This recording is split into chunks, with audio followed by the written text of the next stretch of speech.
All right, so the conventional barbell deadlift, let's talk about its prerequisites and contraindications, as well as a supplementary and accessory exercise you're able to do to aid in its performance. So that being, I'll be performing the pause barbell Romania deadlift, and then Tyshawn's going to be performing the glute bridge. So even before starting your deadlift, you have to be able to hinge with a neutral spine.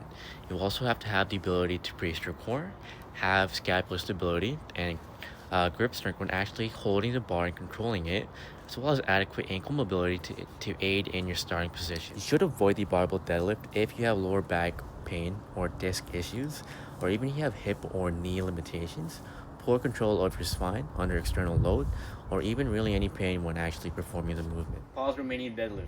Stand close to the bar. Okay, shoulder width apart. You can do an over and under grip. I like to do that. Or you could do an over and over, up to your preference. Hinge hips back or glutes to the back wall. Grab the bar.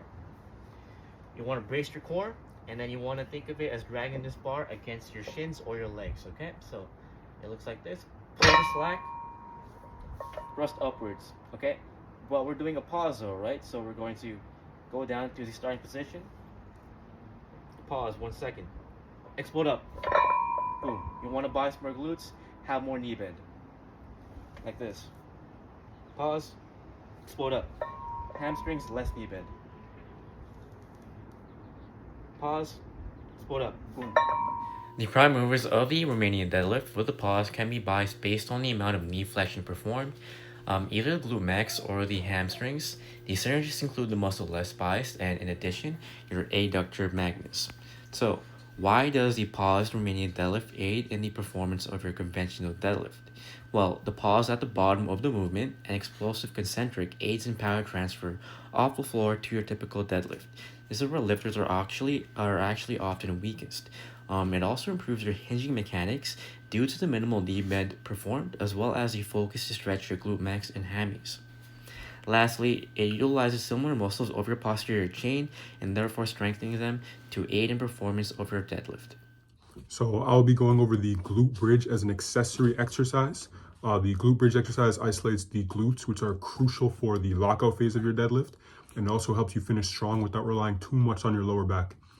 It's also optional to put a barbell or a dumbbell across your hips for added weight if needed. The prime movers are the gluteus maximus with some glute medius involvement for stability. The synergists, so we have the hamstrings that assist in hip extension. We have the quadriceps, they assist in knee stability. And we also have your core muscles that help keep your pelvis neutral. Lay down flat on your back with your knees bent, your feet flat on the floor, about hip width apart. You want to place your heels close to your glutes, brace your core, and then drive through your heels to lift your hips towards the ceiling. You want to squeeze your glutes at the top. Kind of think about you're tucking your pelvis slightly to avoid arching your back. Hold for a second, and then slowly lower with control. Try not to let your knees cave in, so you kind of want to push them out slightly if that's the case. So here's what a couple reps look like. Go up, hold for a second, then down, up, drive those heels into the ground.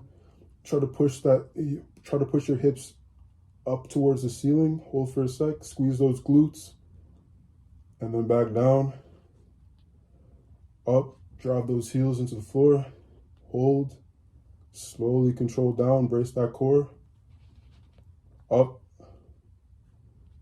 hold, and then back down. This exercise, the glute bridge, it supports the conventional deadlift by kind of enhancing the glute activation and strength. Ultimately this improves your hip thrust and lockout and overall like kind of posterior chain endurance. It's also great for fixing imbalances, and what I would recommend is maybe 10 to 15 reps, 3 sets of 10 to 15 reps of this exercise.